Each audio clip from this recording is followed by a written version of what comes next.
Ang mga pinagdaanan sa buhay ni Maymay Entrata ang nagsilbi niyang inspirasyon upang patuloy na lumaban sa mga hamon at magsumikap na tuparin ang mga pangarap. Wala sa bokabularyo niya ang sumuko. Katunayan, bukas siya sa pagsasabi na kung may isang bagay man na kanyang pinanghahawakan mula simula na siya nakatulong sa pag-abot niya sa tinatamasang tagumpay sa ngayon, ito ay ang pananalig niya sa may kapal. Bagamat sinubok ang pananalig niyang ito, sa huli ay muli niyang nahanap ang daan pabalik sa tamang landas. The Philippine Showbiz List presents Journey to Christian Life of Maymay Entrata on Keeping Her Faith. Sa isang episode ng Conversations with Father Kaluwag noong 2020, binahagi ni Maymay kung saan siya dinala nang hindi pagbitaw sa pananampalataya niyang ito. Balik tanaw niya bata pa lang talaga ay pangarap na niyang pumasok sa showbiz at mabigyan ng maayos ang pamumuhay ang kanyang pamilya. Kaya naman kung ano-anong audition ang kanyang sinalihan noong high school pero palagi naman daw siyang hindi natatanggap. Sa kabila ng rejections, hindi siya nawala ng pag-asa. Ayon kay Maymay, nanalangin at kinausap niya ang Diyos. Sinabihan niya itong okay lang siya at naniniwalang may nilaan ito para sa kanya na mas magandang plano. Kung hindi man daw anya sa paraan ng pag-aartista, baka sa paraan na nakapagtapos siya ng pag-aaral at magiging successful pa rin sa buhay. Kaya naman nung nagkolehiyo ay mas pinagtuunan niya ng pansin ang kanyang pag-aaral at mapalad na nakakuha ng scholarship. Ngunit sadyang ibaan niya gumawa ng plano ang Panginoon. Dahil habang nasa kolehiyo ay nakatanggap siya ng balita na may audition muli sa Pinoy Big Brother. Dito raw napatanong si Maymay sa Panginoon kung hindi pa ba sapat ang naunang dalawang rejection niya sa naturang reality show para sabihin niya sa kanyang sarili na talagang hindi ito ang nararapat sa kanya. Pero ito din anya mga panahong masasabi niyang mas lumalim ang relasyon niya sa Panginoon. Nasa climax na nga raw siya ng kanyang buhay kung saan naranasan niya ang paghihirap na nagsimula mula nang siya ay maging independent. Lahad ni Maymay, nangyari ito nang manirahan siya na mag-isa at malayo sa kanyang pamilya. Siya ay nasa Cagayan de Oro habang ang kanyang pamilya ay nasa Camiguin. Dumagdag pa sa dalahin niya ay na magkasakit ang kanyang lolo na siya nagpalaki sa kanya. Sa mga pangyayaring ito, walang ibang naging takbuhan si Maymay kundi ang Panginoon. Dito ay muli siyang nanalangin at humingi ng gabay mula sa itaas. Dala ang pangarap na makapasok sa showbiz. Kinausap niya ang Panginoon at humingi ng senyales kung ano ang dapat niyang gawin. Hindi naman nabigo si Maymay dahil agad na binigay sa kanya ang kasagutan. Ito ay sa pamamagitan ng isang puting rosas.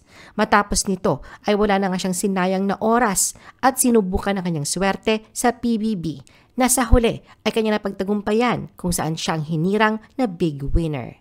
Sa kanyang panalo ayon kay Maymay, doon nagbalik lahat ng kanyang struggles kung paano siya nagsimula at kung paano siya nakarating sa kinaroroonan niya ngayon. Dito daw niya nasabi sa Diyos na mabuti na lang anya ay hindi siya sumuko at naniwala sa will nito para sa kanya. Sobrang worth it anya ang lahat ng kanyang pinagdaanan. Ayon kay Maymay, isang araw sa verse na nagbibigay sa kanya ng lakas sa tuwing dumadaan sa mga katanungan na hindi mahanapan ng kasagutan ay ang John 13:7 na you do not realize now what I am doing, but later you will understand. Aminado siya na maraming bagay ang ginagawa niya dati ang hindi niya maintindihan. Pero sa ngayon ay kanyang nauunawaan at kabilang nga rito ay ang maging inspirasyon siya sa ibang kabataang tulad niya. On realizations about her blessings from God. Sa panahong hindi pa man napagtagumpayan ang hamon ng buhay, nanatiling positibo si Maymay. Katunayan ang mga pinagdaanan ang mas nagpatibay ng kanyang pananampalataya sa Diyos. Ayon kay Maymay, nagdasal siya patungkol sa faith. Ito anya yung faith na hindi niya pa nakikita pero naroon na ang paniniwala niya na ito ay mangyayari at matutupad. Sinimulan niya ito sa pamamagitan ng pagbibigay ng tithes at offering. Kahit na wala pang trabaho ng mga panahong yon, ay tinitiyak niya na makapagbibigay siya ng 10% offering.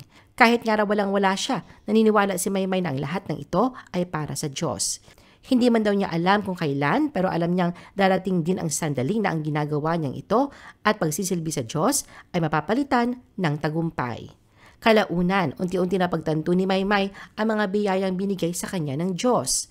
Una na nga dito ang kanyang college scholarship.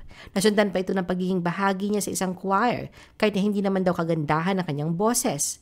At ang isa sa pinakabiyayang ipinagkaloob sa kanya ay ang mapagtagumpayan, ang pangarap na mabigyan ng magandang pamumuhay ang pamilya. Ayon kay Maymay, ang pananampalataya niya sa Diyos ang talagang nagdala sa kanya rito, kahit na aminadong minsan ay naroon ang kanyang pagdadalawang isip. Pero mas nangingibabaw niya ang kanyang pananalig at pinanghawakan kung ano ang gusto ng Panginoon para sa kanyang buhay. Sa mga naranasang ito, isa din sa napagtanto ni Maymay ay ang patuloy na maniwala kahit na ano pa man ang mangyari. Alam niya raw na sobrang bigat ang salitang anuman ang mangyari dahil iba na raw kung nandun ka na mismo sa ganung sitwasyon. Pero ito anya ang magiging challenge sapagkat dito sinusubukan ng Diyos kung hanggang saan tayo dadalhin ng ating faith. Malalaman anya ito hindi lang sa salita kundi sa magiging response mo sa pangyayari. Katunayan, sa kabila ng tinatamasang kaginhawaan ngayon, ayon kay Maymay, palagi pa ding pinapaalala sa kanya ang mga bagay na ito. Kaya naman masasabi niyang mas lalo siyang napamahal sa Diyos at lumago ang kanyang pananampalataya rito. Dahil din anya rito, ayon kay Maymay, mas lalong naging malinaw sa kanya na kaya tayo binibigyan ng biyaya ng Panginoon ay upang tayo naman ang maging biyaya sa mas nangangailangan sa atin. Kaya naman isa pang araw sa pinanghahawakan niyang verse magpahanggang ngayon ay ang Matthew 5:16 na, "Let your light shine before others so that they may see your good works and give glory to your Father who is in heaven." On trusting God's process and finding her purpose. Sa pagpasok sa showbiz, aminado si Maymay na nasubukan ang kanyang pagiging Kristiyano.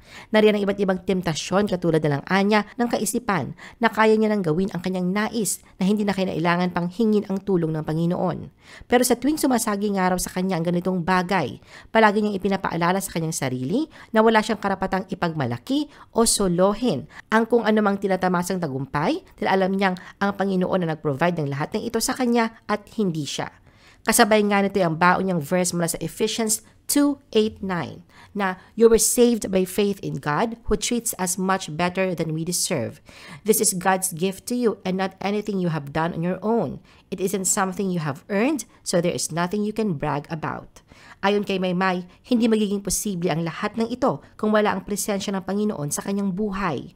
Kaya naman palagi niyang pinapasok sa kanyang isipan na ang daan ng Diyos lamang ang kanyang susundan dahil alam niyang mawawala siya kapag nawala siya sa gabay nito. Samantala, hindi din ikinailan ni Maymay na dahil sa kanyang trabaho bilang artista. Sa interview sa kanya ng isang fashion magazine noong 2021, inamin niya na dumating siya sa punto na naging people pleaser siya kung saan ay hindi na siya naging totoo sa kanyang sarili. Kalaunan, tinanggap ni Maymay na hindi lahat ng tao ay mapapasaya niya. Natutunan niya na hindi umaasa sa approval ng sino man kundi sa Diyos lamang. Kaugnay nito ang kanyang matibay na pananampalataya ay nasubukan din noong panahon ng pandemya kung saan ay mas pinagtuunan niya kanyang personal na plano at hindi ang plano ng Diyos sa kanya. Pag-amin ni Maymay, mas naging impatient siya at minadali ang mga bagay-bagay. Ngunit napagtanto niya na magtiwala sa paraan ng Diyos para sa kanya. Dahil kapag hindi anya nangyari ang gusto mong mangyari, magdudulot lamang ito ng frustrations, fear, anxiety at sisisihin ang Diyos. Ayon kay Maymay, nung sinuko niya ang lahat wholeheartedly kay God, natutunan niya na kahit hindi nangyari ang kanyang mga nais, okay lang dahil alam ng Panginoon ang best para sa kanya. Ika nga raw, "For I know the plans I have for you, plans to prosper you and not to harm you, plans to give you hope and a future." Dagdag pa ni Maymay na yung pakiramdam na tagumpay, hindi lang tagumpay sa mga bagay na meron siya o pangarap na kanyang natupad, kundi tagumpay sa pagtuklas ng purpose niya dito sa industriya. Araw-araw anya ay pinipili niyang pasalamatan ang Panginoon dahil habang tumatagal, madami siyang natutunan at isa na dito ay to fully embrace the entertainment world na kanyang kinabibilangan. Dahil sa pamamagitan nito ay unti-unti niya raw naintindihan na lahat ng blessings niya ngayon ay blessings din sa karamihan. Maymay's Christian Baptism. Ipinagdiwang ni Maymay ang Easter Sunday sa pamamagitan ng Christian Baptism. Sa kanyang Instagram post noong March 31, binuksan niya kanyang pananampalataya at ang epekto nito sa pagbabago sa kanyang buhay mula noong 2015. Pero nawala siya ng pasukin ng entertainment industry. Gayon pa man natagpuan niya ang kaligtasan at patnubay nang imbitahan siyang dumalo sa favorite church noong 2019. Pero taong 2021 ay aminadong muling napunta sa maling landas hanggang sa sumapit ang 2023 kung saan ay unti-unti na siyang bumalik sa Panginoon.